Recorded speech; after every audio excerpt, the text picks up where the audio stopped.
You are watching On Demand. Please do not try to vote or enter any competition or other interactivity in this programme, as it may not count and you may still be charged.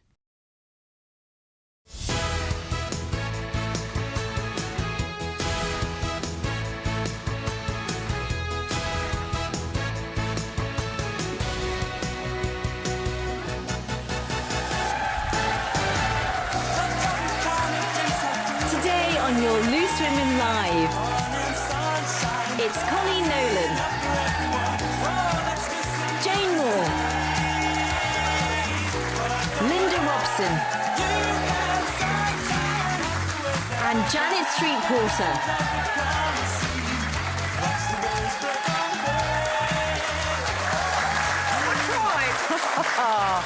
Hello and welcome to your Wednesday's Loose Women. I promise you that Janet's happy to be here.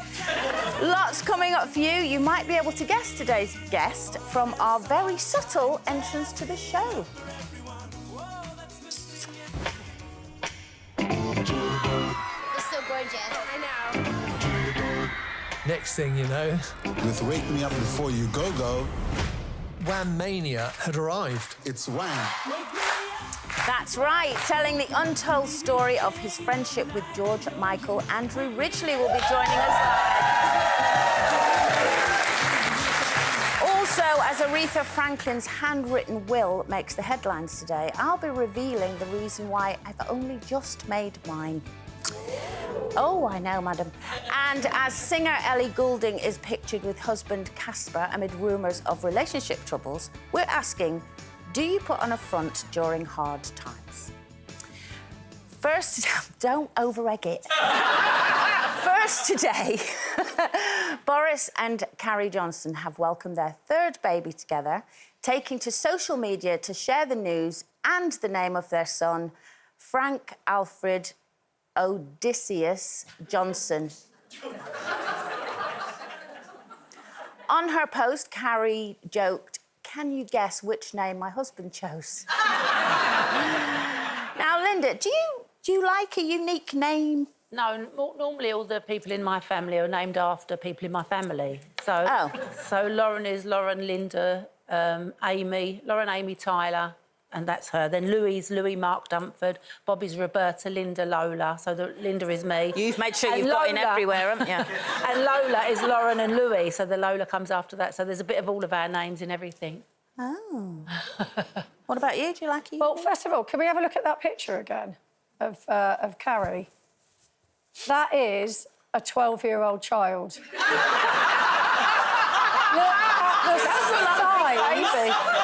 Look at the size of that baby. Yeah. It makes my eyes water just thinking about it. I looked at her pillowcases and thought they were really expensive.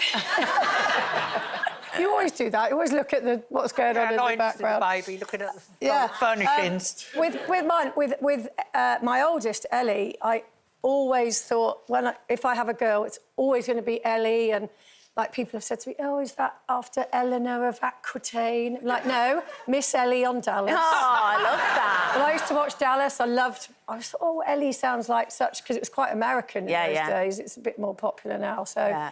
Love that. And then when it came to Grace, we could not think of a name. And I think because we were both older, you know that thing when you start discussing names and then you go, oh, no, that's the name of an ex-boyfriend or that's the name of an ex-girlfriend. So after we'd gone through all of our exes, there was literally nothing left. And then, massive name drop here, we were staying with Elton John.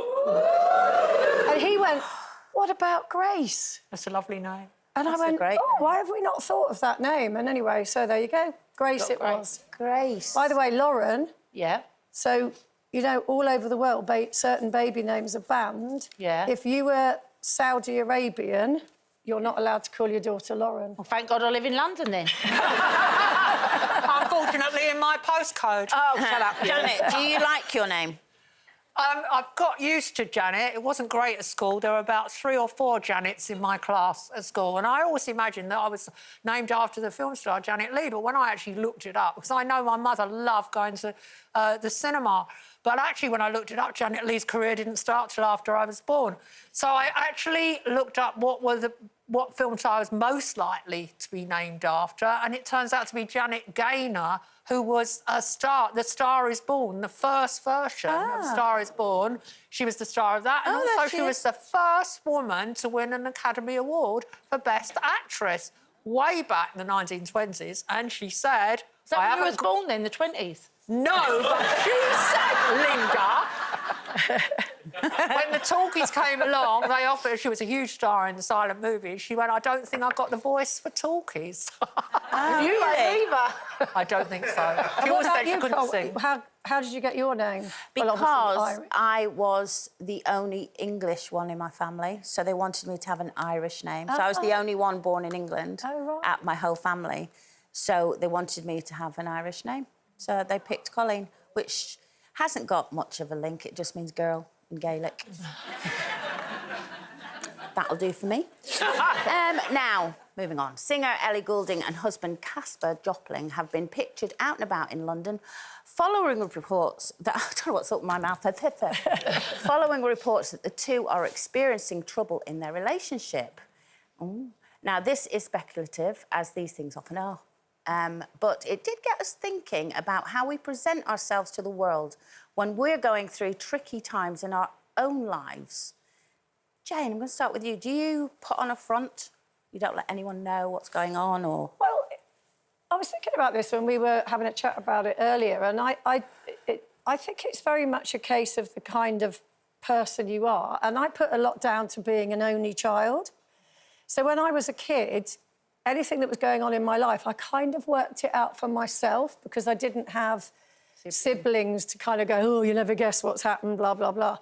So I learned to process stuff very much through my own head. And that's how I've kind of carried on with adult life. And I mean, I think in their case, they've got a 2-year-old son. I think when you have children, sometimes you keep your powder dry on things because obviously you don't want everybody else putting things out there before you've spoken to your kids, etc. But in my case, it's more to do with the fact that I work out what the things in life personally. I don't seek counsel. I do with work and stuff like that, and money and all those boring things. What about friends? I've got a friend of like 30 years who's gone through everything with me, and I feel I couldn't have got through most things without her, but the best part about her, it's Carol if she's watching, was that she was never judgmental. Yeah. She literally just listened, and at the end of the day, she'd just say, listen, whatever you decide, as long as you're happy, I don't mind. Yeah, she doesn't throw it back at you later on going, but you said... Yeah, or you're being stupid and you should do this. So I think for me, it was friendship that I was very open with. Yeah, but... well, I mean, I'm a bit like Jane. I don't make my feelings very... I don't share a lot. Unless it's anger. No, I think it's because I did have a sister. I wasn't an only child, but we didn't get on, so I certainly wasn't going to confide in her or get close to her. So in my head, I was an only child who had the misfortune to have a younger sister, if you follow what I mean. But I have got a lot of very, very close friends. I say a lot. I've probably got half a dozen really close friends, but I don't confide in them because they're all really opinionated.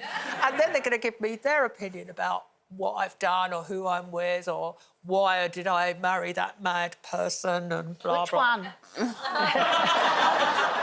The thing is, I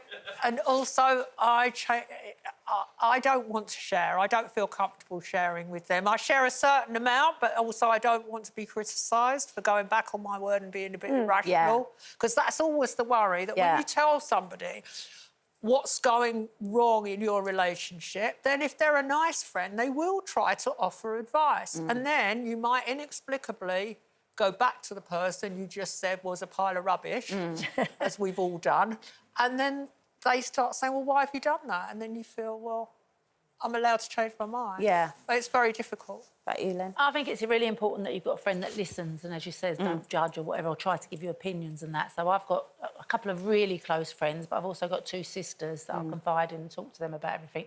And my oldest daughter, Lauren, as well, she's a good listener and she's quite wise as well. So they're the people that I trust because I'm very honest and sometimes it gets me into trouble. Yeah, you're so honest. Yeah. I'm too honest.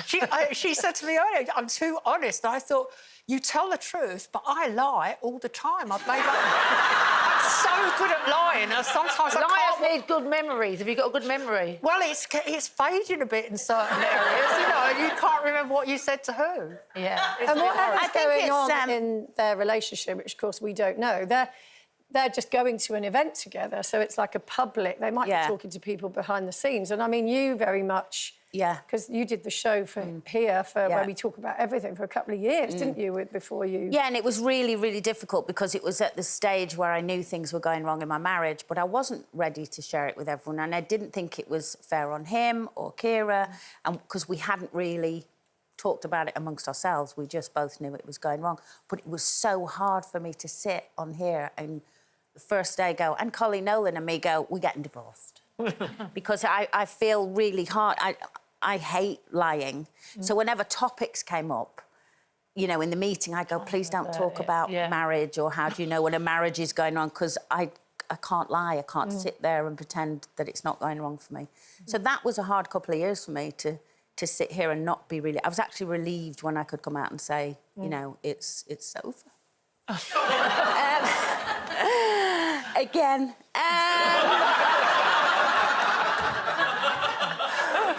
I'm sure there'll be many more. After the break, we'll be revealing if you are a bed rotter. Oh, yes. Also, does that sound fill you with dread? With more and more people avoiding phone calls, we're talking the end of the phone voice, and you won't want to miss Janet's. And marking 40 years of Wham, Andrew Ridgeley will be remembering best friend George, and we'll be sharing our memories of him too. So we shall see you soon.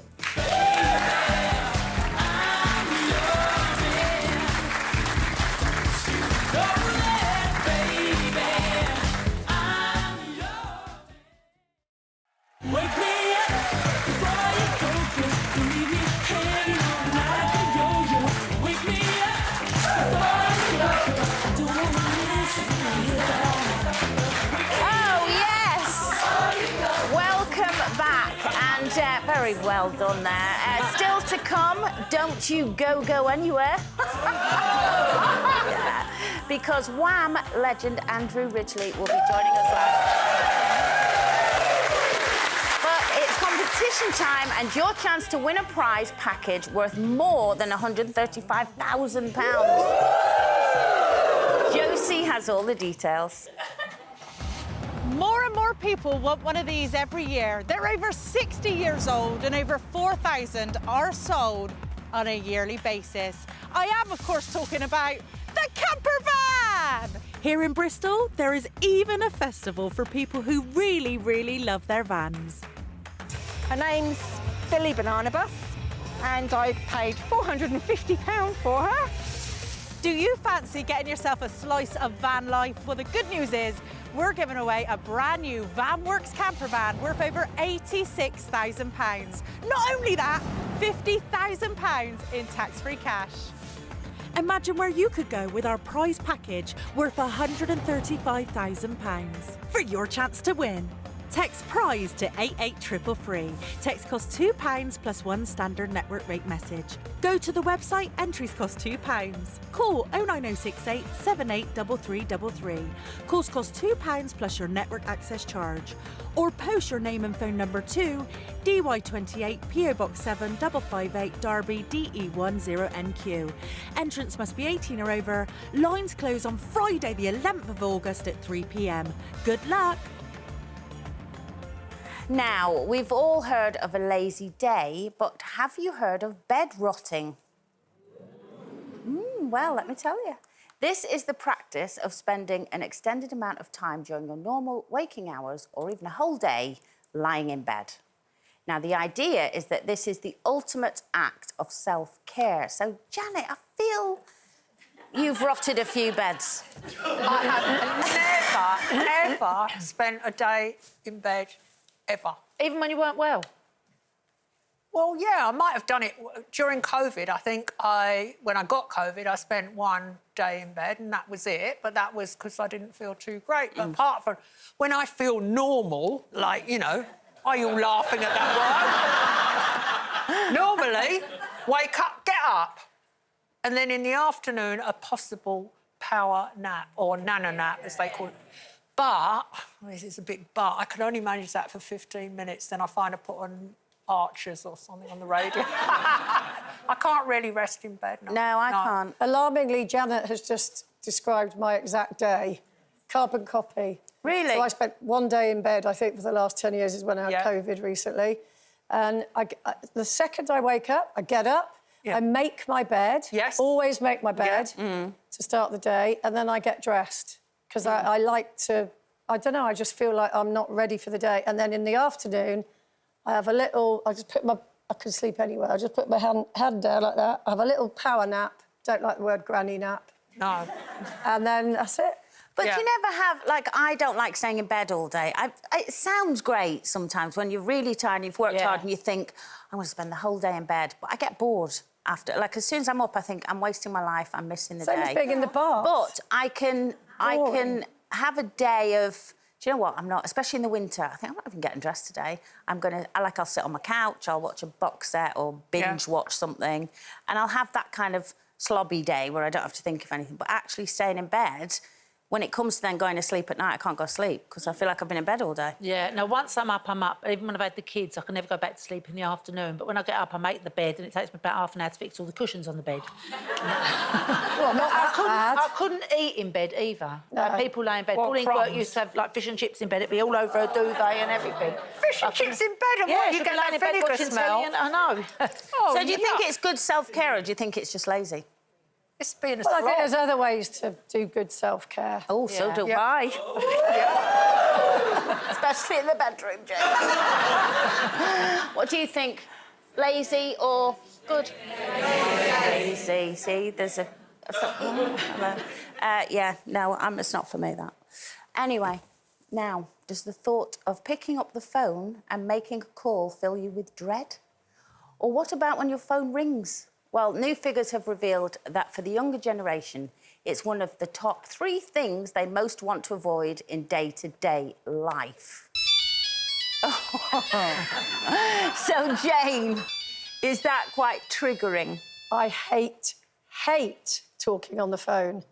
All of my friends, even my really good friends, if they ring me, I'm like, yeah, well, not on this, obviously.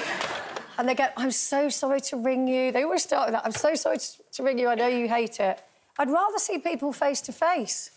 I don't get that whole thing of, oh, I'm going to spend half an hour to an hour on the phone yabbering to somebody. I just can't stand it. No. I don't have a landline anymore. I've got rid of it. I haven't got a landline. I've got a landline and it never rings. But it's not a very nice phone like this. I'll bring back these phones. Isn't that lovely? Oh, that's the normal ring. Hello? We see, I grew up in Fulham and in West London, and we did not have a phone till I was 14 years old, and I cannot describe the excitement of finally getting a phone like that and learning that my mother had a different voice because she was Welsh. She had the Welsh voice, and then she had this other voice that came from nowhere. It was like... It was... Renown, 1, 2, 3, 4. Oh! And what did she really talk like you? No, she was Welsh. I don't know where my voice comes from. So, I mean, we're not talking about the history of my voice, but honestly, right now, I miss talking on the phone. And during COVID, when everybody started doing FaceTime and chatting face-to-face, I hated that even more. What's good about the phone is you can be sitting there in your pants, looking really, really terrible, and you can have a nice chat. What if someone FaceTimes you? I hate that. Hate it. Absolutely hate it. I love FaceTime. Being able to see my grandchildren, so even if I don't see them or if I'm away, I can FaceTime them and see them. Do you like the phone, though? I like phone the phone, call. yeah. So you don't We care used to what have a you look like? payphone when we were younger. So Yes. my mum used to we had to put 10p or whatever it was in the phone. But we worked out a way to fiddle it. You just had to tap the thing You at the could borrow top my and you phone. the number. You could borrow my phone. There we go. Well, So you until I go was like this. 15, we used to have to go into call boxes because we didn't have a phone. And then at 15, we got a landline. And it was a party line with the neighbours. Did anyone? Oh, yeah. So you'd pick up the phone. You'd be, oh, they're talking again. So you'd have to put the phone down and then you just keep doing that. Oh, that'd be a Would you not listen in? Well, no, because when they hear you pick it up, they knew that you were on the phone, and until they hear the click again, they'll go, "We can hear you." I'd have to listen. Wasn't the other thing, because we didn't have phones till we were like teenagers, and then you had boyfriends you didn't want your mum and dad to know about, and you didn't want them to ring on the house phone because it would ring, and my mother go, "There's someone for you." Like you committed a crime and lost your virginity already, and all that happened was they'd run up. Yeah. So when they rang you, you couldn't, like you do now with your mobile, you just go, "Oh, yeah. hang on, Yeah. go into another room," because you'd be stuck. Yeah. Usually You'd in the drag it in the hallway, hall. freezing like this. Have you got a telephone voice, Lynn? I have, yes. Have you? Let's hear it. Callenbury 6159. That used to be my phone number. That was our number for in Islington for years and years and years. So, I loved that Hyacinth bouquet and bouquet of Barbara. Oh, she was the fantastic. best. She always had the phone voice. Hello. And now Linda Snell has it in the Archers as well. Hello. The Laurels or whatever it is where she lives. No, I really, really miss the phone. Really miss it. Let's see some comments. I've got some comments here. We asked, do you like talking on the phone? Joe says, I literally hate talking on the phone with a passion, but have a husband who phones me every half an hour throughout the day. Oh, I'd deal with that one. Chloe, I love a good phone call. You get responses much faster than via email, particularly when urgent. Julie, I used to love chatting on the phone, but now I feel very awkward and nervous to do so as if I was talking face-to-face. And Claire says, I avoid phone calls at all costs. I would rather communicate through text, and I was born well before Gen Z. Ooh.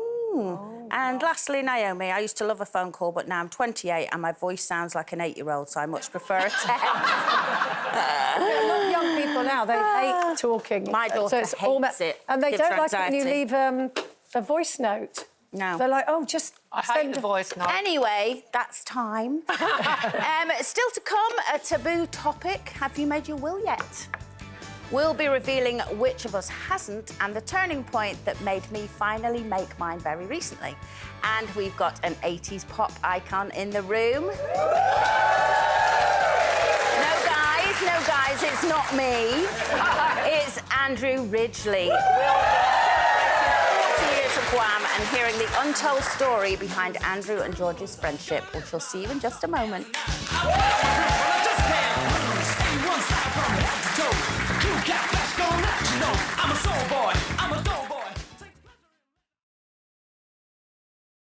We've got chills, they're multiplying.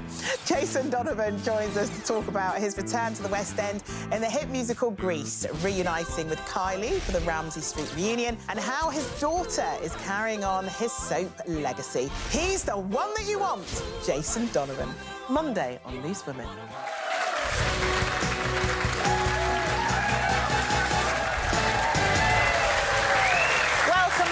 To your Wednesday's Loose Women Live. Keeping you company for the next half an hour, it's Linda Robson, Janet Street Porter, Jane Moore and me, Colleen Nolan. Still to come, with Aretha Franklin's handwritten will making headlines today, we're tackling the tough topic of why so many of us avoid making them, including me until very recently, and which one of us hasn't actually made one at all. Now then, prepare yourself for some serious nostalgia. Today's guest was part of the most iconic pop group of the 80s. And now he's celebrating the 40th anniversary of Wham with a new compilation album and tell-all Netflix documentary.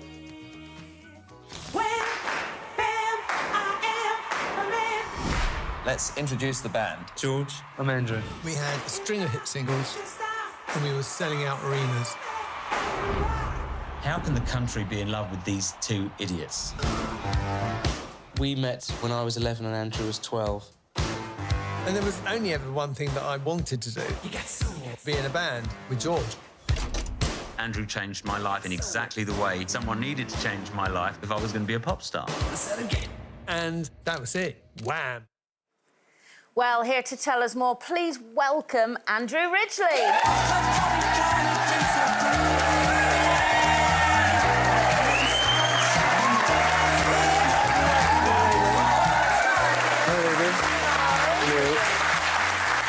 I'm here. It's so heavy, that chair. So sorry. I can manhandle it. Thank you so much for coming in today.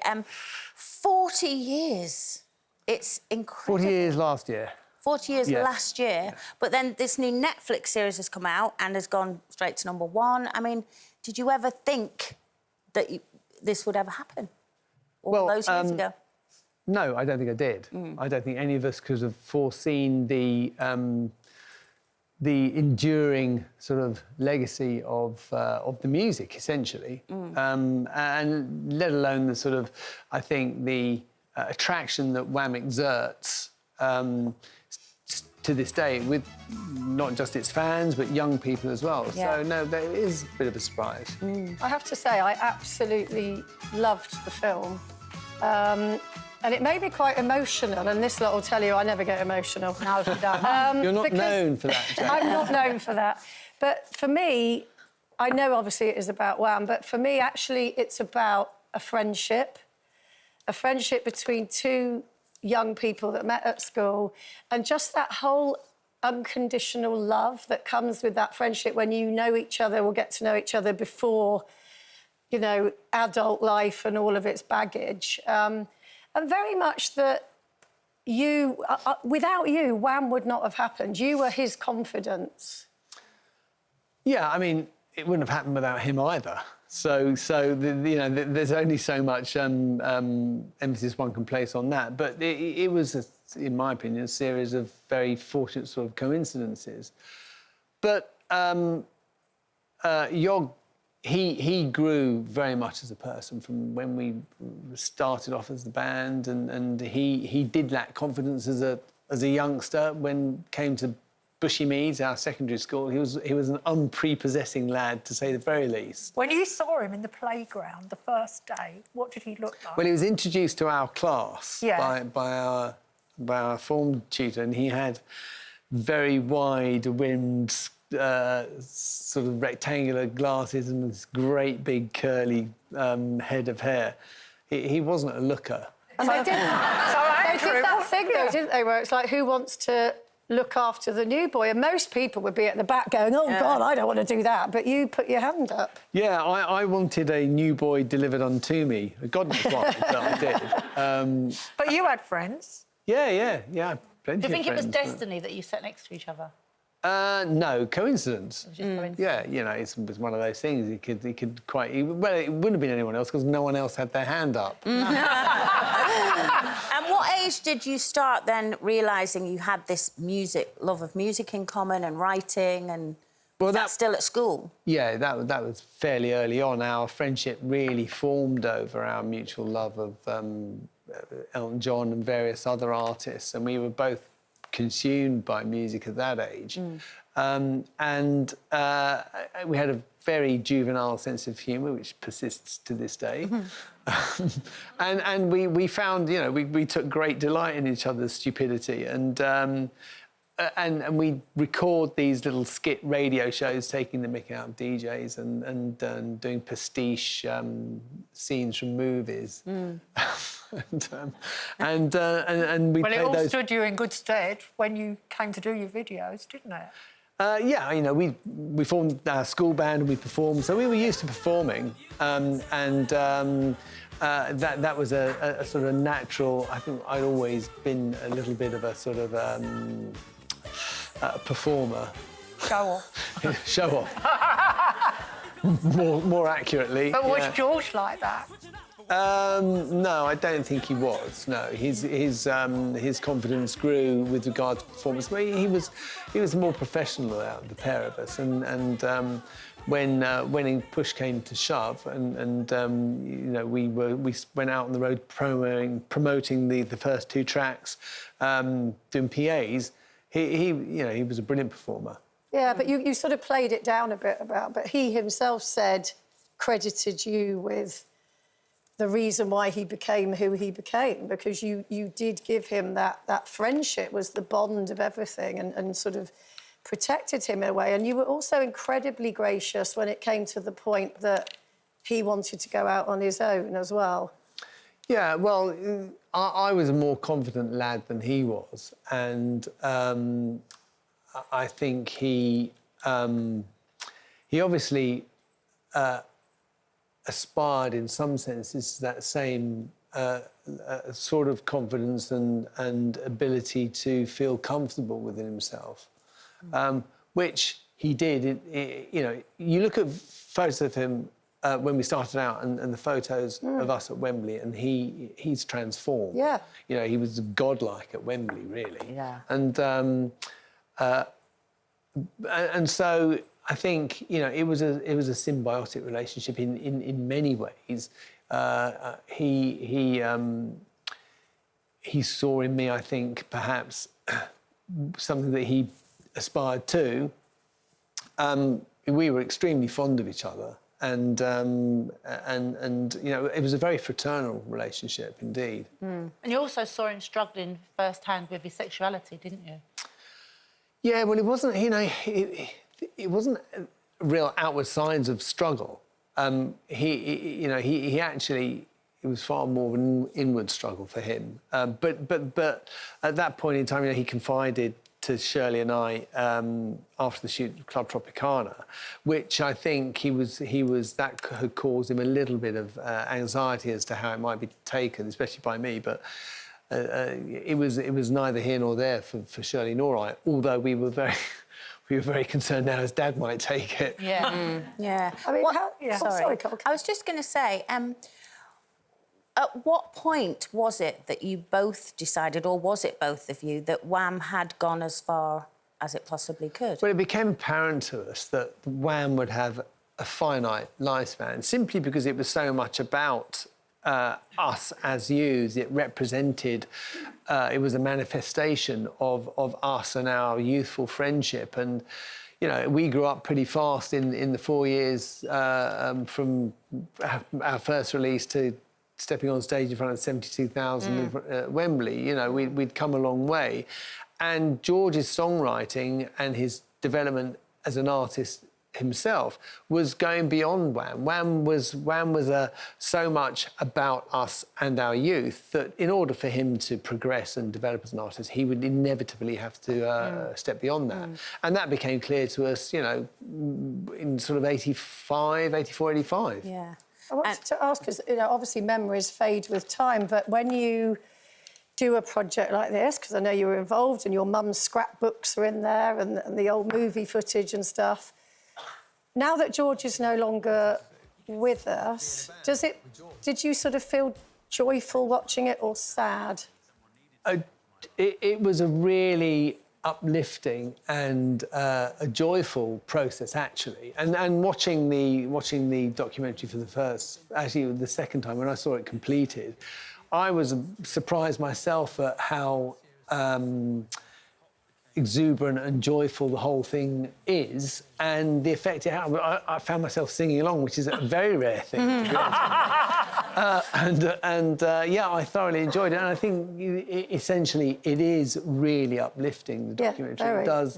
It does. Chris Smith, the director, I think has been very clever in framing the account in the context of our friendship, because that's really what it was. It's genuine and it's authentic. And it was. Sorry, I don't want to let you go. As usual on this show, we never have enough time, but I really don't want you to go till I've mentioned the Wham, the singles Echo from the Edge of Heaven. That's the new album. Yes, it's a celebrating the 40 years of Wham. I mean, it's incredible. There's so much involved in it. There's also a 7-inch. We're all going to have a fight over that. There is the actual little 7-inch vinyl carry case. That somewhere as well. Yeah, there's loads of that. There could be. So the new documentary Wham, you can watch that on Netflix now, and the box set Echoes from the Edge is out now. So go and get that. And never enough time, but thank you so much for joining us. Well, thanks for Andrew having me. Ridgway. Thank you.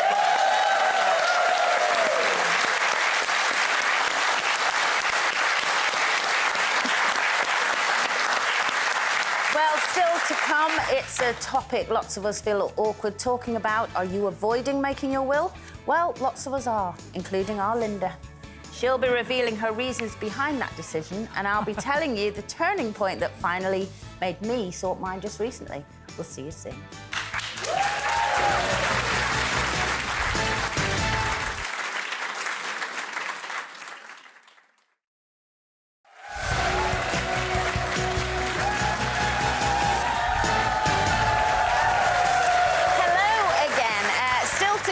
With only 1/3 of UK adults having made a will, we're asking, why do we avoid it? And we have our own personal stories on that one. But first, competition time again, and your chance to win a prize worth over £135,000.